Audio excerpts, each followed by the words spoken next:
This is the Be One Change One podcast, where our mission is to help listeners define values, practice integrity, and inspire change. Our vision is to mentor men and empower them to achieve more by taking responsibility for shaping their own lives. He's CAS, an evolving man who has been shaped by adversity and continues to grow through his imperfections. And he's Roscoe, an imperfect work in progress that tries to suck less every day. Between us, we have over 40 years of Air Force fighter pilot experience with countless hours as trainers, instructors, and mentors. Join us and learn to take responsibility for your own life as we dive into subjects from leadership to resilience to vulnerability. Be the one who changes their course. Be decisive, driven, and purposeful. Set the example for others. Lead. We wish we'd had this show when we were younger men. Be the one.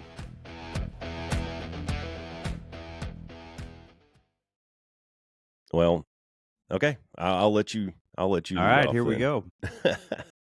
All right, ones. Well, welcome back. So today we're going to do an interview, but it's weird because we're going to interview Roscoe. So Roscoe and I in the pregame were just talking about the fact that, we talk a lot about a lot of these things in our podcast: skills to develop, courage over comfort, how to create opportunities in your own life, all these different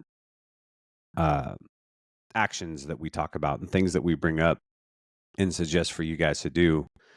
And I thought it would be a really good idea to interview Roscoe because it's a perfect example of you guys. We actually struggle and deal with the same things that you guys deal with 100%. every day, 100%. and we face the same challenges and we face the same voices in our heads and the messaging that we've had in our lives and have to find ways to overcome that stuff. And so we also are trying to practice these things that we talk about and put them into action. And I think the process that Roscoe's gone through over what's it been now, man, 5-6 years since you released the first book on Amazon? I put out No New Lessons in 21. 21. So yeah, it's December been 21. 4 years. Yeah. About 4 years. But if you go back to when you first started writing it, Yeah, probably about 5. I probably started really getting serious about writing that one in 19. Okay, Yeah. so 5 or 6 years. Yeah, You've been in this process for 5 or 6 years. And I just thought it would be really, I thought it would be cool to just have a conversation with you about what that process has been like, and what really got you started and some of the challenges that you faced along the way and how you've been able to create opportunity, as you've gone down this road and your own personal demons that you've had to fight along the way too, the imposter syndrome, is this good enough? Still fighting. Putting yourself out there like that. Because that's a big deal, dude. When you write something and then you give it to, especially people like me who are mean and critical, that can be a scary endeavor. Like in that we talk about, having that courage over comfort and how you can't let fear control you in the moment. It's okay to be worried, but you still have to take those steps. And so, I just thought it'd be a neat opportunity to sit down and talk about that with you because you've done a lot in the last 6 years around writing and, trying to kind of refine it, get better at it. You've gone down different avenues with it. And so let's talk about that.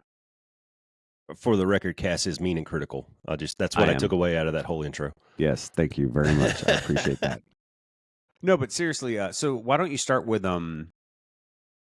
what was it that really was the impetus to get you started on this? What made you think, hey man, I think I want to write a book, or I think or how did you even have you always known that you've enjoyed writing, or is that something that you just discovered in these last several years?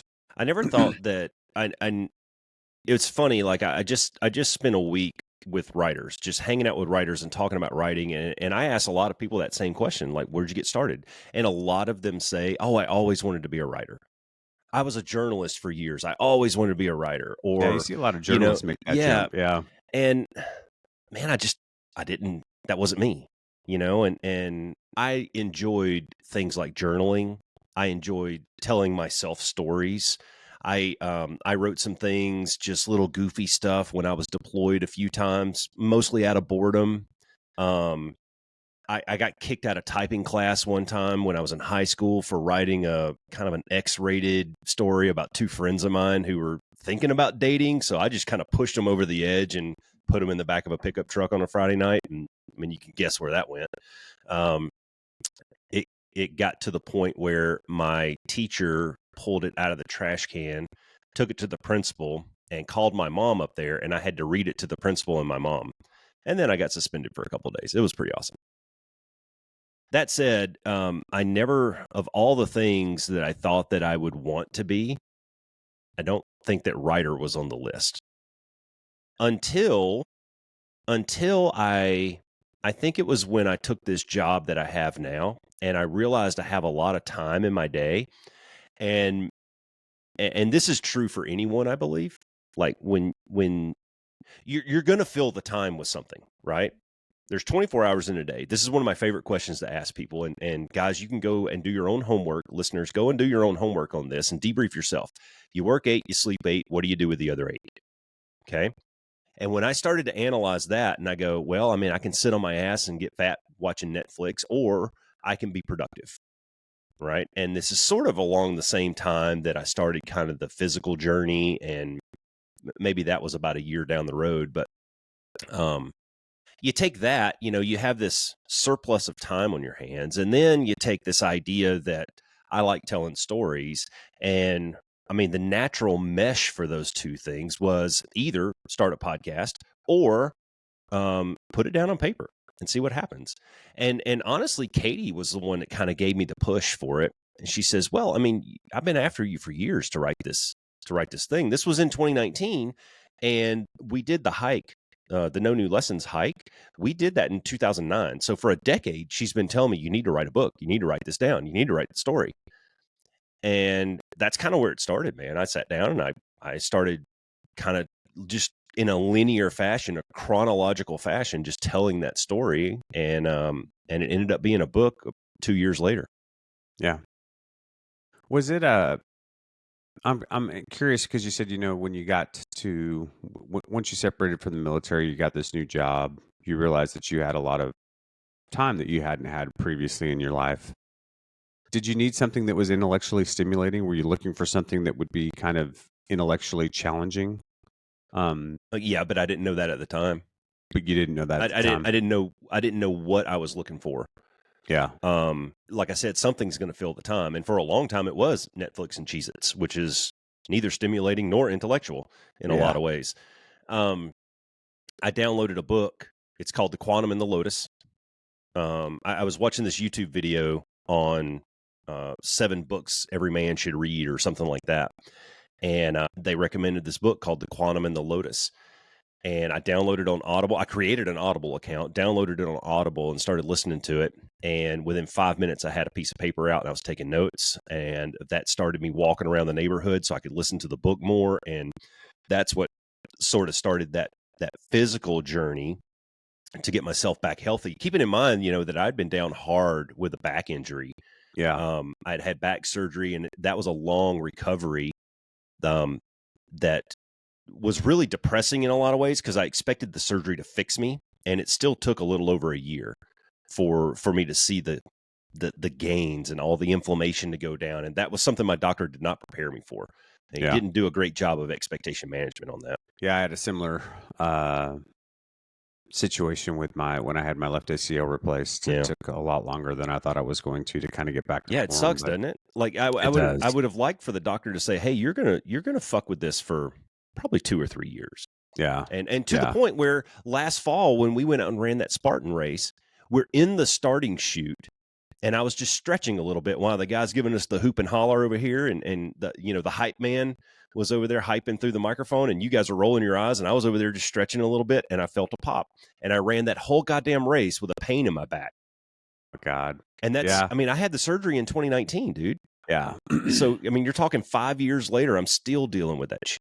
Yeah. So so obviously the motivation to write the first book, No New Lessons, was just the desire to tell that story. And you've even shared with me that initially, like, you kind of wrote that just for you and the guys that you had gone on that adventure I wanted to with, capture right? the memory. You just wanted to capture it and have something to kind of remember it, because it was, kind of one of those major impactful adventures it was fun in life for you, Did you read it?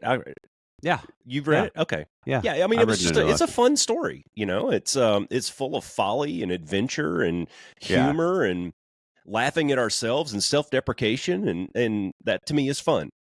Yeah. So after No New Lessons, like, tell me, how that process unfolded for you? Like, so you write no new lessons, and I don't think there was a lot of expectation around it, right? No, zero. But you actually had a response to the release of that book that was was it bigger than you thought it was going to be? It was, and pleasantly surprised. So, you going into one of these things, like, you don't know what you don't know. And I think a lot of people, and this is me 5 years later looking back, right? 4 or 5 years later, I'm looking back and sort of debriefing the process here in real time on the show. But I think a lot of people get caught into this trap of, if I write it, they will read sort of mentality. If you build it, they will come. Yeah. And that's not the case. That's not even close, right? I can't tell you how many writers forums that I'm in on social media where people say, nobody's buying my book. Well, dude, you're not doing anything to market the book. And that's the part of the business they don't tell you, right? Yeah. Is you can write the best story in the world, but if nobody knows about it, nobody sees it, then nobody's going to read it. Yeah. One thing that I had done beforehand was, as I'm approaching the launch of the book, Katie and I literally sat in the living room and went through our phones and went through every single contact in our phone and sent them a text message and got their email address. So we ended up with, I don't know, somewhere around 150 emails, and I sent all of them a PDF version of it. It wasn't even technically, I mean, I guess technically it's an ARC, an advanced reader copy, but it was just a PDF. It wasn't an ebook or anything cool, it was a JPEG of the cover with a PDF of the text. And my ask was, if you have time to read all, some, or none of this, and you can leave a review for me, that helps boost into the rankings in Amazon, right? Yeah. And I was pleasantly surprised in the first week. Not only did probably at least half of those people, more than half of those people, read the book, they went and bought it when it launched and then left a review for me. Yep. I did that. And so I launched the book on a Tuesday, and I remember sitting back here on a Friday. I'm getting chills. Sitting back here on Friday morning, I woke up and came and checked my Amazon ranking, and it had hit bestseller. It was the number one bestseller in a category, and I screenshot it. And like 2 hours later, it was no longer a bestseller. I was like, "Fuck you! I got the screenshot. I have evidence." Yeah. Right. So now forever, I can say that I was a bestseller. Right. But I don't think that I expected that. I don't think that I planned for that. I think it was just something maybe organically that I wasn't. Of course, I was super proud, and I was going to take any accolade that I could get. But I don't think that was part of the calculus going in. Moving forward, I think I know that I've thought about that more moving forward for other projects that I'm working on. Yeah. So you're learning in the process as you go, obviously. Well, no, I didn't think it was possible. It wasn't in the realm of possibility for me. It wasn't even on a radar. And now that I know it's possible, I'm like, okay, well, now I have a target to hit, right? Right. Which is going to lead into the next book and how much of a flop that was. Yes. Yeah, exactly. So before we get to that, let's talk about, what do you think you learned about yourself in the process of writing that first book? What was it? Is there anything that stands out to you about, challenges you had to overcome, messaging you had to overcome in your own, in your own head with Stan? Like, what were the things that you took away from that first book? First of all, you don't know what you don't know. I didn't know shit about writing a book. I fancied myself a storyteller, but it's quite different when you start to put it on a page. Well, I'd imagine too that there's like just the whole, what's the word I'm looking for? This isn't the right word, but I'm going to use it, like logistical side of it, right? Like format and style, and like there's all these things that cover, artwork for the cover. Like there's all these things that I think people wouldn't even ever consider or think about if you've never done it before. Like, anyways, yeah, like I just, there had to be a ton of pieces like that as well. But again, you don't know what you don't know. Yeah. So what do you do? And this goes for the listeners in any project, in anything that you're starting for the first time. You're a noob. You don't know what you're doing. You're going to the gym for the very first time. Find somebody who goes to the gym. and talk to them. And so that's what I did. Katie had a friend from high school. He was in our Wingman Academy beta group. I'm not going to name drop him because I don't know if he wants me to put that out there, but, I called him the first time I ever spoke to this guy. We talked for 3 hours and 28 minutes on the phone. And I mean, we covered all kinds of territory, man. And he sort of took me by the hand. He had self-published, I think, 6 books at the time. And so he sort of took me by the hand and walked me through some of that stuff. Now, obviously, you still got to make decisions. You still got to find the resources. Thankfully, though, in just about anything that our listeners could imagine, there are people who specialize in that shit. There are people that you can reach out to that help you with book covers and interior formatting and editing and things like that. Yeah, so it's not, the burden is not necessarily on you. Ultimate approval and decision making, sure. Rely on the experts for that kind of stuff. It's going to cost you a little bit of money. It's going to cost you a little bit of time, but that's the trade-off if you want a quality product at the end and not a piece of shit that you made on PowerPoint, know, which is, I mean, you could absolutely do that. And there are books on Amazon. You can go and look them up and you'll see one that looks like some kid fucking crayoned the cover. No wonder it's not selling. Yeah. And if you want quality, you have to pay for quality in a lot of ways. And so I had a mentor. That's the short answer is I had a mentor and I had somebody illuminate some of that stuff. Yeah. Yeah. Right on. Yeah. Okay. So we write no new lessons and then we go to work hard, don't suck. Yeah. So how was that writing process different? What are some of the challenges that you faced in writing that you didn't have maybe in the first book? Or, the things that you had to overcome. And then obviously we'll talk about the release on that one. So go. Yeah. Work Hard, Don't Suck was a different format for one, because it's essentially dad advice to my kids. I started with an idea that, and that's the fun part about all this, right? Is it starts with an idea. Yeah. You enjoy that creative process. Well, but it's a process, and that's the key, right? It is a process. You start with an idea and you kind of smash it around and you mold it like a wad of clay. You start molding it and chipping away at it. And eventually it becomes something that you can work with, right? It's not a swan yet, but it's starting to take shape. Wait a minute. So Roscoe, you mean just because you have an idea, it's not an instant success? Usually not. Usually there's some form of I don't know, tailoring or there's definitely a process to taking an idea and turn it into a goal and turning that goal into a plan that's executable, right? And that's something we've covered ad nauseum on this. Yeah, goal planning. Luckily for me, I have a little bit of experience in doing things like that. To the tune of every day for about 21 years, we did shit like that, right? Very different format though. And that's where I started to get hung up was it's not one story that you're telling from front to back. It is 61 very small stories.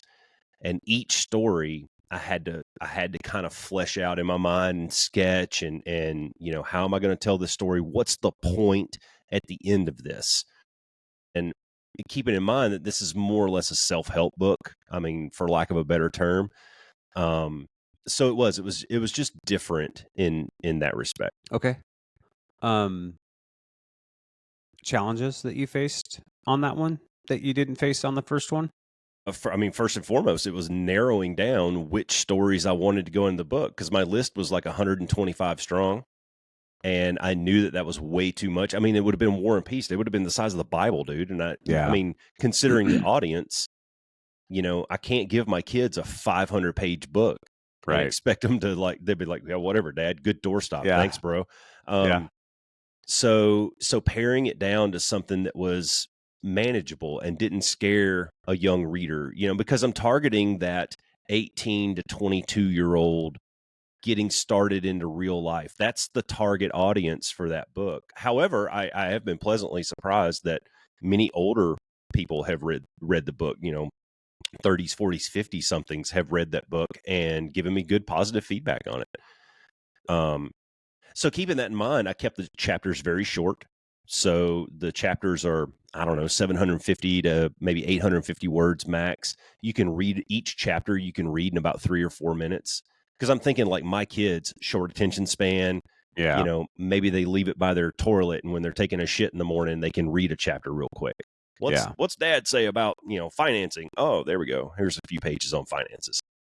So how about the release of that one? Yeah. I think I didn't do a good job of managing my own expectations on that. Okay. And this Explain. is a problem when you get emotionally attached to something.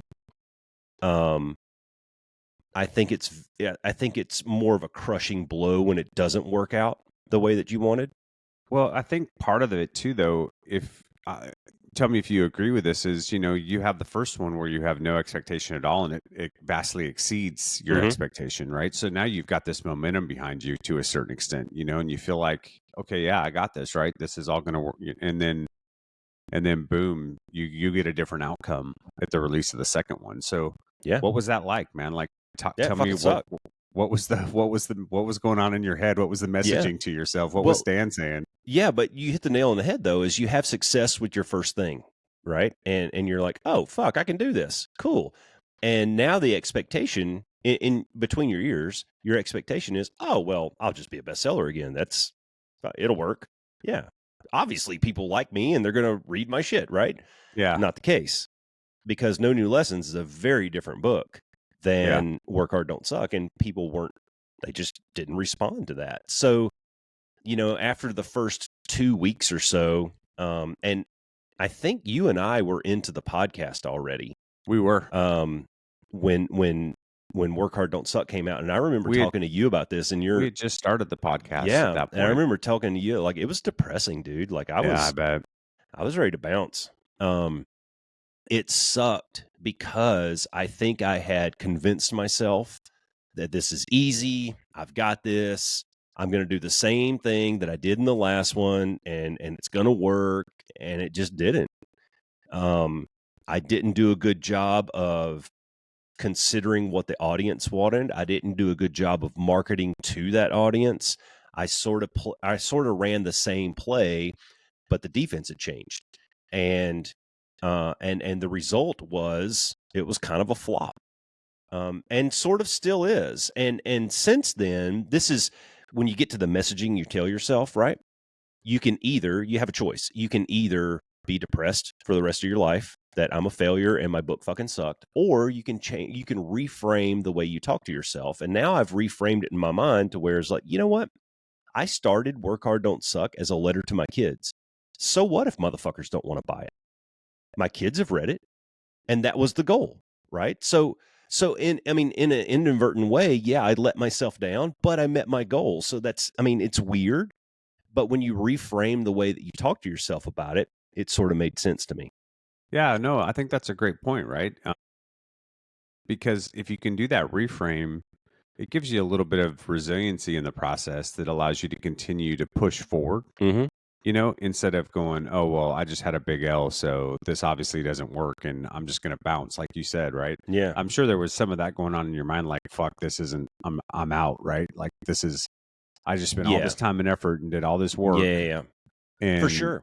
And the outcome's not what I want. So instead of taking the lessons learned from this and figuring out where I may have made mistakes or maybe why it didn't work out the way it did, and then figuring out what I'm going to do different the next time and continuing on this journey, you could have bounced. You could have just been like, fuck it, that's it. I'm good. I'm done. But you didn't. Why?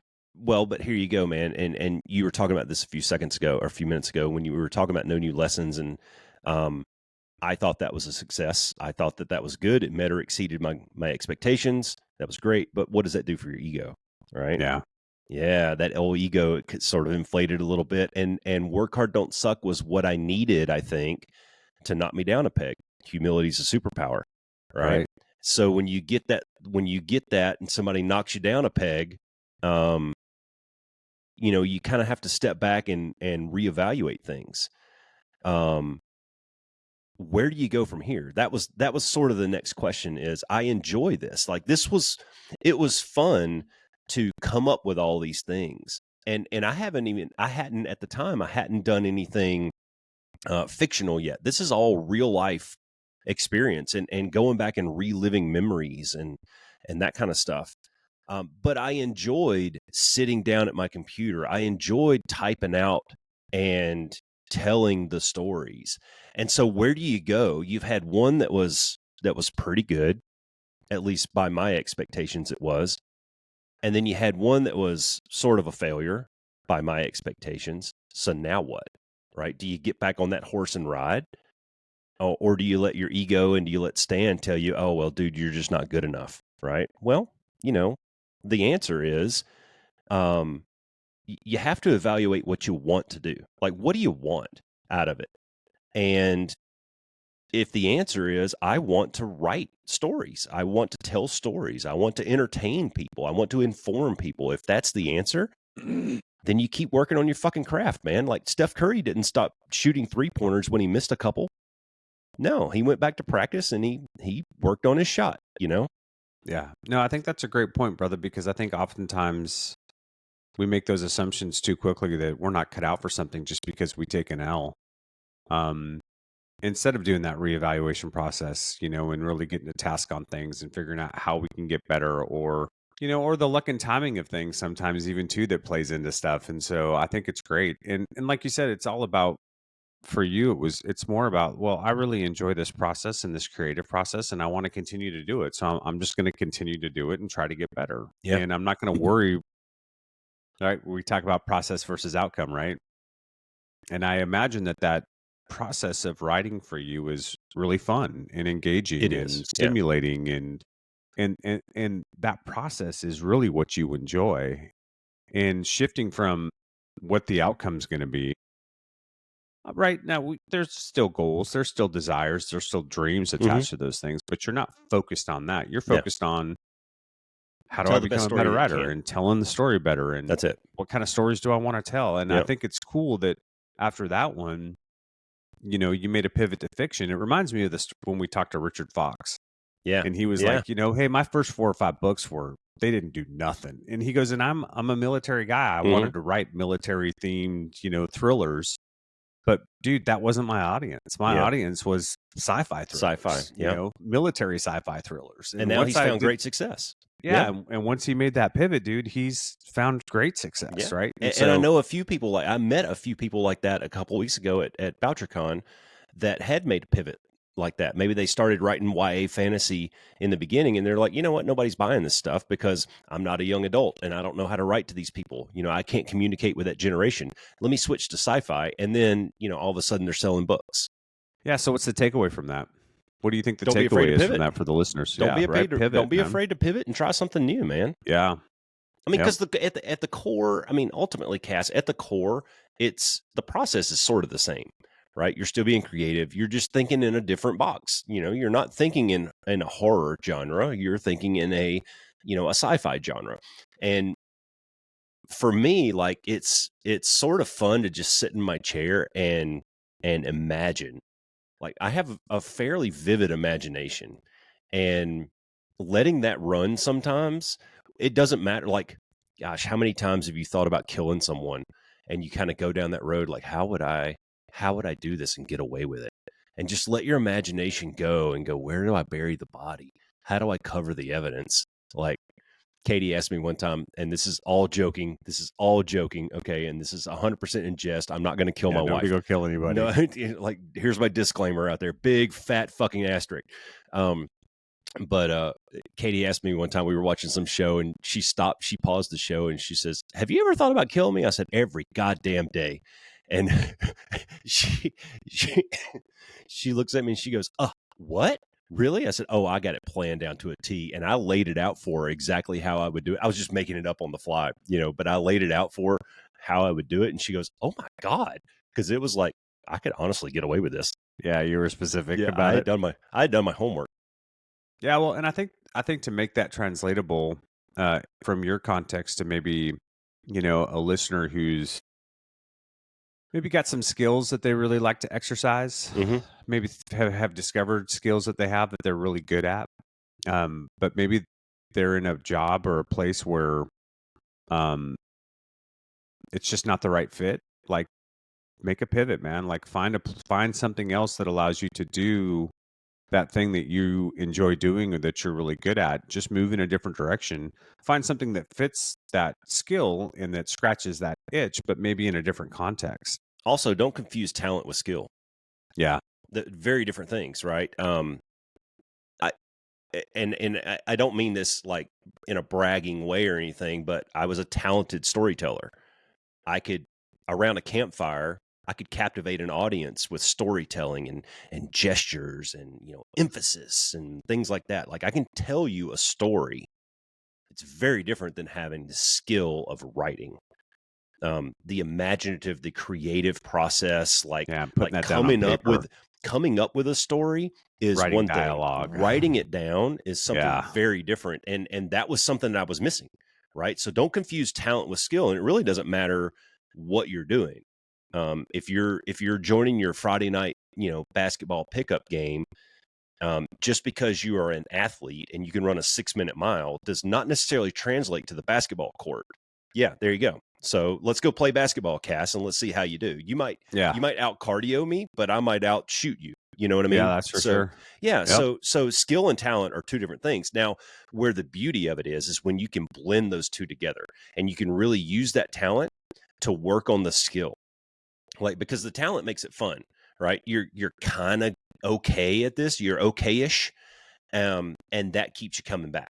Right. And that improves your skill. And over time, now that skill and that talent start to go up a little bit. And that's where success happens. Yeah. That's great, man. That's awesome. So you make the shift to fiction now. Yeah. Accidentally. But talk about that process. Like, you know, first of all, like, why did you continue on after kind of not having the outcome that you wanted with Work Hard, Don't Suck? Mm-hmm. What was the motivating factor to continue to move forward? Well, because I like writing. Make that pivot. Yeah, I like writing. Yeah. I like telling stories. That's why. Yeah, just that process. Whatever. I mean, you're not going to win them all. You know what I mean? Yeah. You're not going to win them all. Like, even fucking Bama doesn't win them all. Right? Yeah. Florida State's going to come in and, you know, shit in your cereal one day. And what are you going to do? You know, you go back to work, you practice hard that week, and you go beat up on a high school team in Louisiana. You know, and they look pretty good against Wisconsin last weekend too, I'll just say. But yeah, so I still enjoyed the idea of telling stories. And notice I used the word idea there because still didn't really have a goal, still didn't really have a plan, but I had an idea. And the catalyst for me, the jumping off point for me was I read a bad book. And I don't even remember the title of the damn thing. It was bad enough to where it was one of the very few books that I DNF'd.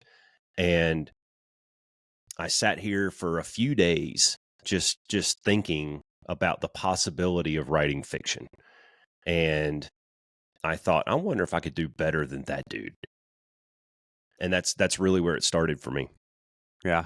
Yeah. It sounds like you found a little motivation in that.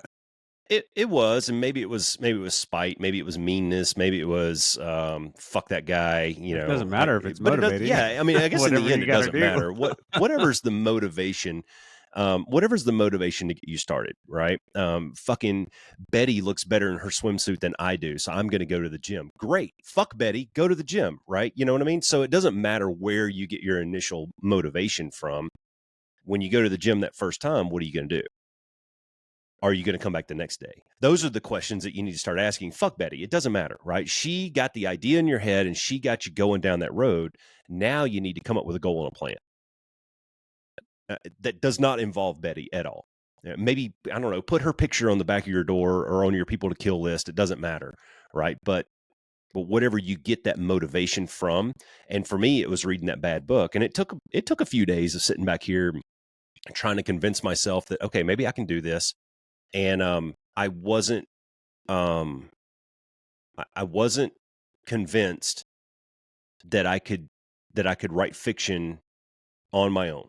Like I wasn't convinced that I could create a world like Richard Fox does and and really come up with something special and unique on my own. So I said, okay, well, let me try this. And this is something I think that's good for the listeners too, is there are ways.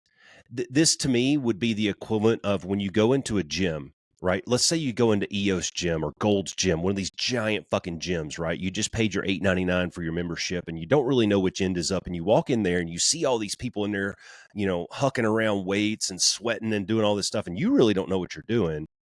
You know what? Instead of going to the dumbbells or the barbells with all the huge dudes, maybe go over to the machines first, right? Because the machines have little stickers on them and they show you how to use the machine and they'll help you start kind of getting muscle group. Yeah. And I sort of looked at writing this fiction. I kind of looked at it the same way. And I said, well, what if I took historical fiction, because the story, the scaffolding is there. And the first one that I wanted to write was Benedict Arnold, Revolutionary War history. I've really enjoyed that period of time. I've read a lot on Arnold and Ben Franklin and George Washington and his Ring of Spies, and I like spy stuff and I like action and I like thriller and that kind of shit, right? So I thought, well, maybe I could blend those two and see what comes up with it. So I created a character and a kind of a cast of characters. And I started sketching out outlines and stories. And I started with Benedict Arnold's character arc. Like, where does he start? Where does he finish? And what happens in between? And I sketched all that out. And then I literally took a pen. I had like 3 pieces of paper taped together. And I took a pen and just kind of did this squiggly lines through it and go, that's how I'm going to weave my characters through this. And I sat down to start writing. Within about a week, I watched a documentary on the JFK conspiracy and completely changed my vector. I took all the Benedict Arnold shit, I put it in a folder and put it on the shelf and went straight down that JFK rabbit hole. And I spent probably 2 months consuming everything JFK that I could. Yeah, doing all the research on my shelf back here. I've probably got 7 or 8 books on JFK, Oswald, Allen Dulles. One of the best books out there. If anybody wants to go down this rabbit hole, one of the best books out there is called The Devil's Chessboard. And wow, it's illuminating. So I think you asked me once upon a time, what was it, last year or whatever, when the new drop for the JFK files came out. Actually, it was a few months ago, wasn't it? I think so. You asked me something about, was there anything in there that surprised you or whatever? I'm like, no, man, anybody who's gone down this rabbit hole, we've known this shit for a long time. It's just now coming out to the public. Yeah. So anyways, so I wrote my first book. I wrote my first full-length novel, fiction novel, based on the JFK conspiracy. It took me about 3 months.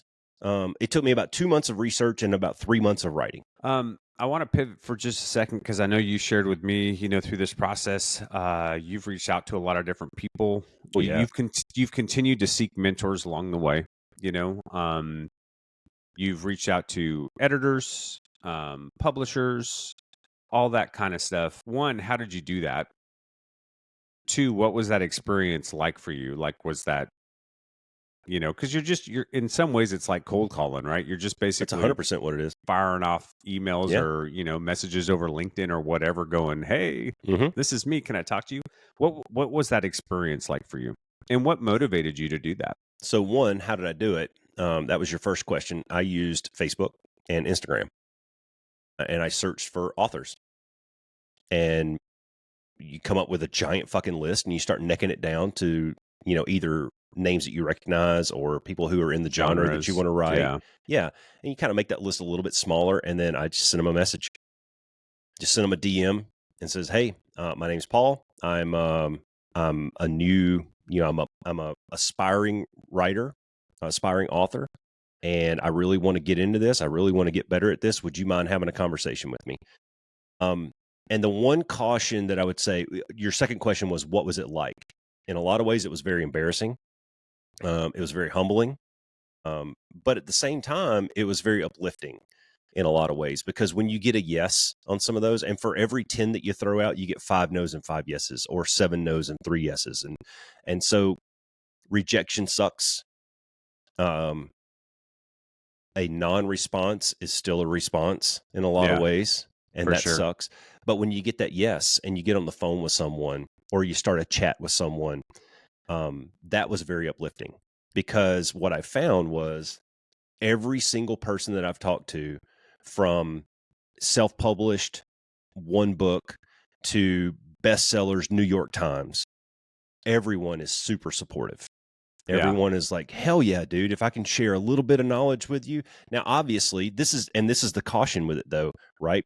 When you go into the gym for the first time, you might not go up to the Hulk over Yeah. You there don't go to on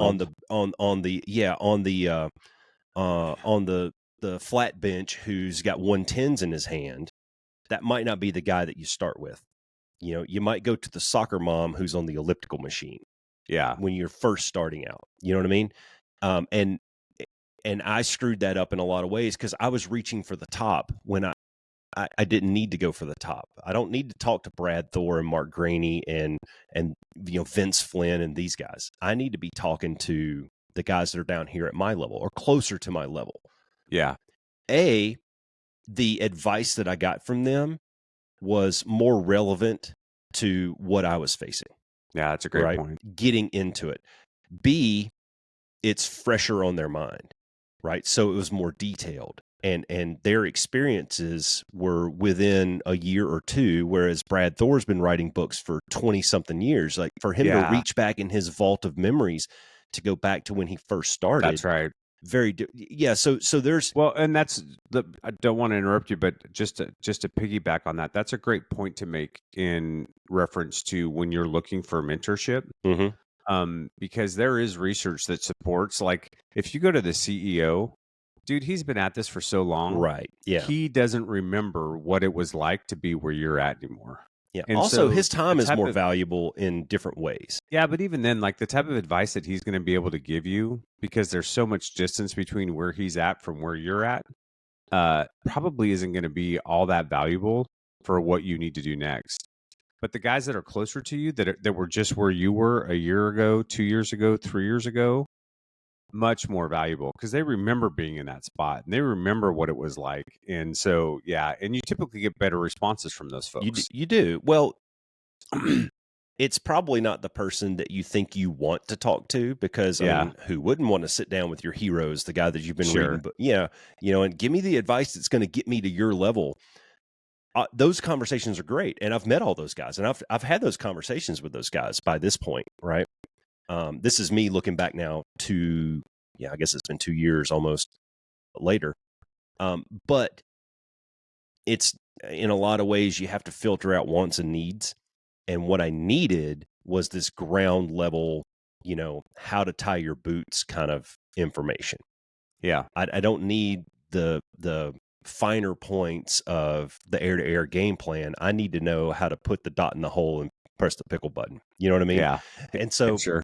that, and again, man, I cannot foot stomp enough that the backgrounds that we had and the experience that we had in the military prepared me for this. It really did. It gave me the ability to see this shit in real time. I did. I reached out to all those guys, all those dudes at the top rung. I reached out to all of them, and I got a no on all of them. Kind of expected it. Was still a little bummed, but looking back on it, I think that was more of the fan in me reaching out to him than it was the author. Yeah. The aspiring makes author. sense. Yeah. And so I talked to some guys here in Phoenix. I talked to guys all over the United States. Some of the local dudes here were very helpful. I joined a couple of writing associations online. And so I started getting their newsletters and learned the names of some of the local places and authors around here, and started branching out from there. Starting at about, let's see, I don't know, I guess April this year is when I started getting in touch with some no kidding, some people who are in the business. Like, we're doing this. This is our livelihood. Bruce was one of the guys that I got put in touch with, who's been extremely helpful and a great mentor to me. Yeah. And it all started with just going onto Facebook and searching for hashtag authors. Well, and I think what's cool about that too, man, is like some of those relationships too. It's not just the mentoring process of, hey, man, here's some things to think about, or hey, here's some things that I might do differently with your story, or writing techniques, or things like that. But it's also like, if I remember correctly, like with Bruce, it's their introduction for you to other people that help you in the process. Absolutely. You know, putting you in touch, which just creates more opportunity, right? Absolutely. And that goes back to the creating opportunity piece, right? Like you said, it's scary, it's humbling, it's embarrassing to do those things, but you do those things, man, and look at all the opportunity that it created for you along the way. It's that courage over comfort that we talk about, bingo. right? Like not letting that fear control your actions, recognizing that it's okay to be scared and embarrassed, and yeah, this might suck a little bit and your ego might take a hit, but do it anyways, because by you doing those things, it created opportunity for you, right? And those opportunities continue to create opportunities, and it just kind of that It's a ball snowball. starts. Yeah, it's a total snowball. It is. And you know, you hit the nail on the head there when you say courage over comfort, because you really have a choice. You can stay where you are, or you can make a change, right? And that's all that's for anything in your life. It doesn't matter what it is. If you're a fat ass, you can either stay a fat ass, or you can make a change and start watching what you eat and walking around the block and things like that. Doesn't matter. Yep. Right? Yep. If you're curious about a topic, if you want to learn more about quantum physics, you can sit in your room and watch WWE like you always do, or you can get a book on physics and start reading it. And that's, it's that is universal. The decision to make a change, right? And that decision to make a change comes with some discomfort, because you're putting yourself out there and you're identifying yourself as like, I don't know what I'm doing here. I'm an idiot. Please help me. You know, you're putting yourself, you're groveling at the feet of some of these people to help you. And thankfully for me, I found several people who are willing to engage and willing to talk to me and really start kind of getting me over that hump. Now, here's the one thing that I will say is it didn't matter if it was from the Brad Thors and the Mark Greenies of the world, all the way down to the local authors that I've talked to here in Phoenix. It doesn't matter. Everybody in between. The one thing that was very consistent with all of them was, if you want to get better at this, you have to read a lot, you have to write a lot. And that was it. Your writing may suck. Your writing may not be great, but you have to be consistent with it. And I think that we can take that to anything that we're trying to get better at in our life. If you want to get better at running half marathons, guess what, Cass? You got to run a lot. You got to run. Yeah. That's it. Yep. No, there's truth in that, right? If you want to get better at something, it goes back to what we always say, right? You got to get in the arena. You have to make the choice to sit in the stands or get in the arena. And that's a hard choice, though. It is. That's but hard. When you get and then you have to recognize that when you get in the arena, guess what, dude? You're going to get beat up a little bit, right? You're going to get dirty and bloodied, and it's not going to go the way you think it's going to go. But it that's definitely okay. does not go the way that you think it's going to go. But that's okay, right? Yeah. Because you're in the arena. At least you're doing the work. You're doing the deeds, man. You're striving for something that's greater than you. And you may get there and you may not, but at least you gave it the shot. At least you made that attempt, right? Yeah. So, and that separates us from other people in life. So let me just take the bouncing ball here and take it a couple of steps further. So I wrote the JFK book, right? It's 90,000 words. It's historical fiction. I think it's a fun ride, and it kind of covers some of the finer details of the air quotes conspiracy around that, like how some of the other characters were involved. When it's done, like, what do you do when you reach your goal? That's the big question, right? Is like, what do you do when you finish? What do you do when you complete the half marathon? What do you do when you meet your goal weight and you look better than Betty in her swimsuit? Then what? That becomes the big question, right? Is like, now what do you do? And I opened up a blank document and I started writing the Benedict Arnold one. And I was probably about halfway through that when I would get stuck on something. Now I had the JFK one. So when I got stuck on something in the Benedict Arnold story, I could go back to the JFK book for a week or two and just, I don't know, edit, tinker, change, sort of take myself out of the Benedict Arnold book, clear my palate a little bit. And then when I came back to it, now it's with a fresh set of eyes. Oh, okay, here's where I want to go with that. Yeah. That's cool, man. And that's what led me to reaching out to some editors and kind of getting that ball rolling. Right on. So let me ask you this. As you started on this journey and as you continued on this journey, what does it cost you? Obviously a lot of time. And time is that one resource that you just can't get back, right? Because I mean the time meter is constantly running. You can make money back, you can rebuild relationships on occasion, but time you just can't get back.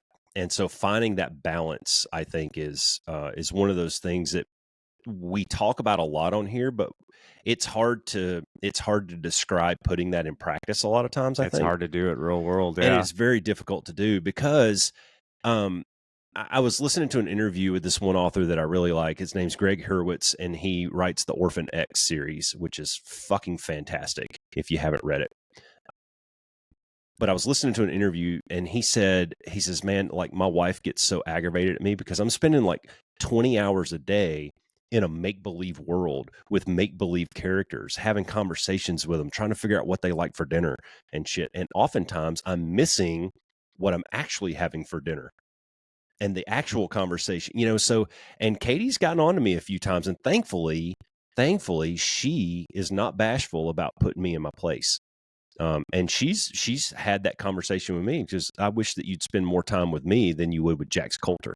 And I'm like, oh, fuck. Okay. I'm clearly out of balance on this. So keeping that at the forefront and trying to make a conscious effort to come in, spend time with her, and then come back here and spend time in my make-believe world and then go back to her. And, it's tough when you've got this idea and you all you want to do is just get it out, but you're like, fuck, I got to go to a baseball game or, I know, right? It's super aggravating. Well, I know for me too, like when I have things like that, I get frustrated in the moment when I can't handle it. Because I don't want to lose any of it because it's fresh in my mind. But then I also get frustrated. Even if I go do the baseball thing, guess what I'm thinking about the whole time? And so it becomes very hard for me to be present, right? Even though I want to be, even though my intention by going to the baseball game is to be present, it's very difficult for me to be present because in the back of my mind, it's like, hey, Cass, motherfucker, you dumbass. There's this burning issue that needs to be handled. That's right. And you still haven't handled it yet. So I understand that very well. Driving down the road, I'm driving down the road, separation. Daydreaming about my next scene or whatever. And Katie's over here talking to me the whole time, and I haven't heard a word she said. Yeah. It happens all the time. Yeah. Yeah.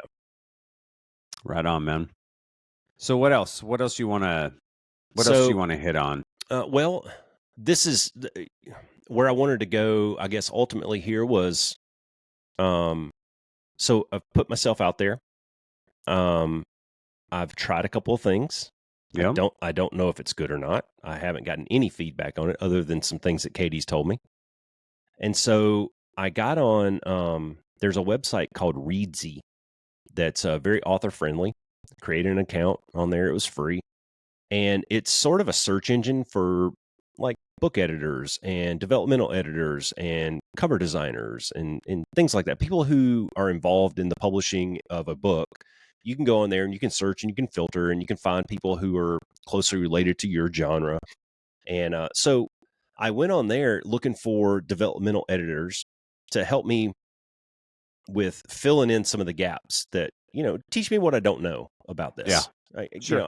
I think I've put together a good story, but I don't know. And this is your job. So give me the feedback. Right. So, so I go on there and I picked 5 that were, it's like picking names out of a hat, but at least it's the hat labeled historical fiction at the time.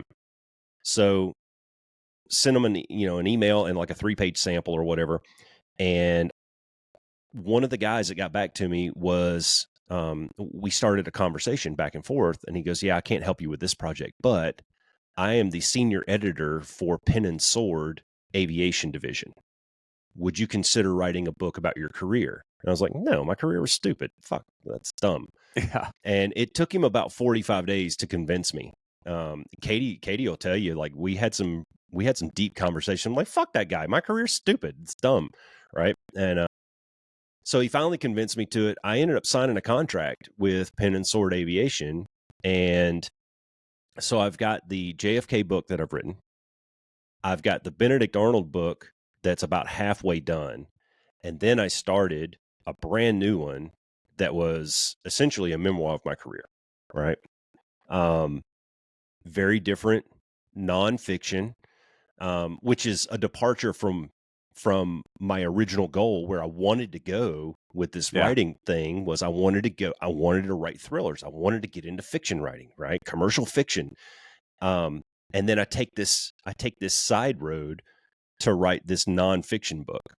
Yeah. Got about, I don't know, maybe halfway through that, sort of got bored with it, got stuck. Went back and finished the Benedict Arnold book over Christmas last year. My goal was to finish it before Christmas break was done. And I did, nailed it. Right. While I was in England in February, the first week I was in England, I finished the nonfiction book. So in a span of 13 months, I had written 3 books. Is that right? So I get to a point where I'm like, I gotta do something. I know that the nonfiction book is going to get published. I've got a contract with these people, right? I sent that into the editor, and now I'm just waiting on that one. So my palette is sort of clear. I've got these two historical fiction books that are sort of related, sort of not. Tying them together is a whole different story. But I again went onto Facebook and kind of re-energized that cold calling, working that network a little bit. By now I have a little bit more experience. I can speak the game a little bit better at this point. And I have, because of that experience, this is another thing that they don't tell you about mentorship and growth and stuff like that, is over time, your questions change. Like, you're no longer talking about the beginning, like what software do we use and how do you insert a comma and things like that. Now you're talking more, you're getting a little more advanced. You're getting a little more specific with your question. Yeah. Yeah. You're growing. Right. And that's sort of, if the listeners can take that away as maybe that's the grade sheet that you're looking for to see whether or not you're growing. Right. Yeah. If you're going from a 0 to a 1, maybe it takes improvement. Yeah. Maybe it takes 12 months to get there. But the questions that you ask are very different than the ones that you asked a year ago. That's growth because you already have that knowledge base now. That's when I reached out to a couple of dudes. One of the dudes, I pitched him this idea that I was working on about this JFK and this Benedict Arnold and that kind of stuff. And I said, do you think that there is a market out there for this kind of, it's sort of a blend of contemporary and historical fiction? And he goes, I'll be honest with you, man, I don't think so. Oh, I mean, talk about burst your fucking bubble, right? This is something I've been working on for a goddamn year, and you just pop that bubble. Yeah. Shit, now what? And he, on the phone that day, again, I never talked to this guy before, and we're on the phone over an hour already. And he says, hey man, tell you what, your challenge, create something on your own by yourself from scratch. No historical shit. Just create a world and grow your characters through that. And so, okay. So I sat down. It took me about 2 weeks to come up with what I thought was an idea, sort of a plot line. And this is the way that I imagine when people ask me about plots and stories and stuff like that. This is the way I imagine it. Like, you have a river, all right? So let's just take any river, doesn't matter. Take a river. In that river, there are going to be parts that appear to flow very slowly, and there are going to be rapids that appear to flow very fast, and that's your action sequences, right? And maybe there's just one rock in the middle, and it's just a little blip that creates a ripple, right? But you can look at the river from 10,000 feet above, and you can see the slow parts and the fast parts and the slow parts. And that's the main story, right? But then there's these little tributaries, the B plots and the C plots that go off to the side, and maybe a little character backstory or something like that.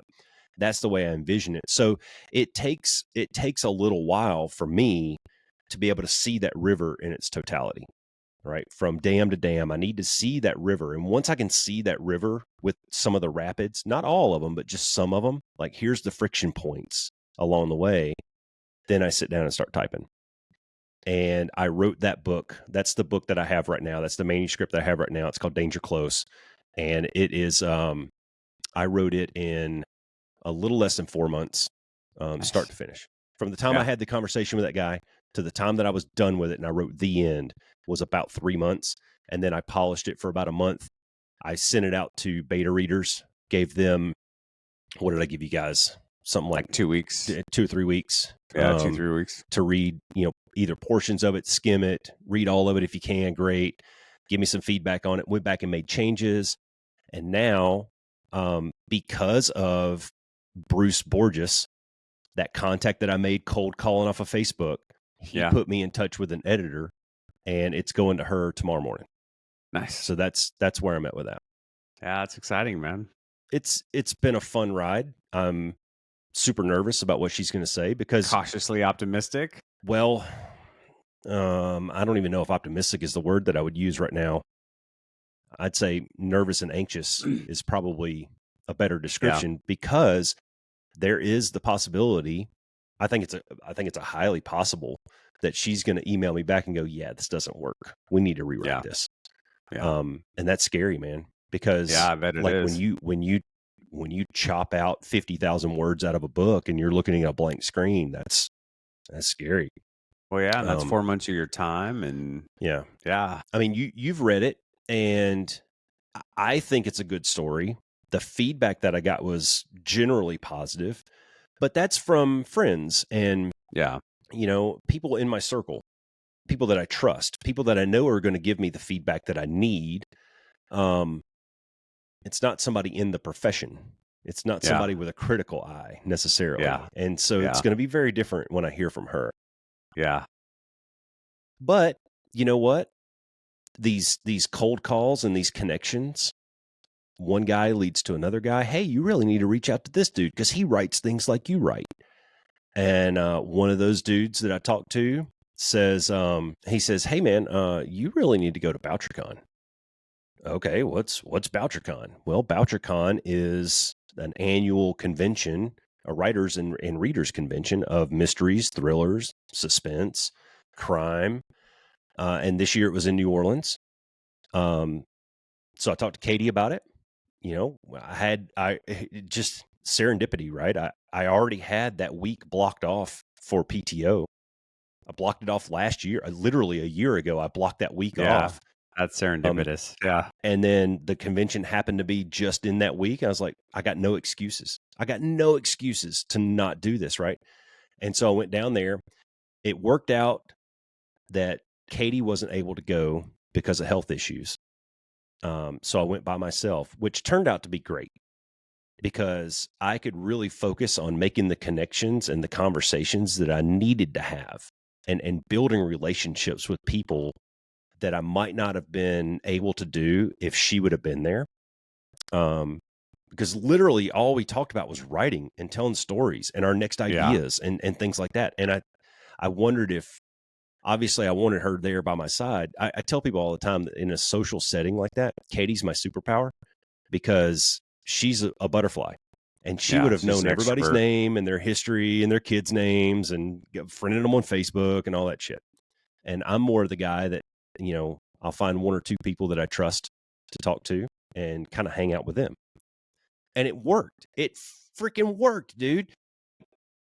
One guy recommends from another guy to another guy that this guy goes to BoucherCon. And then I probably shook 1,000 hands, had 1,000 different conversations. And I'm not necessarily being figurative here. Like literally, like there was a massive amount of people there. And all of them were there for the same exact reasons, to get better at writing, to get better at telling stories.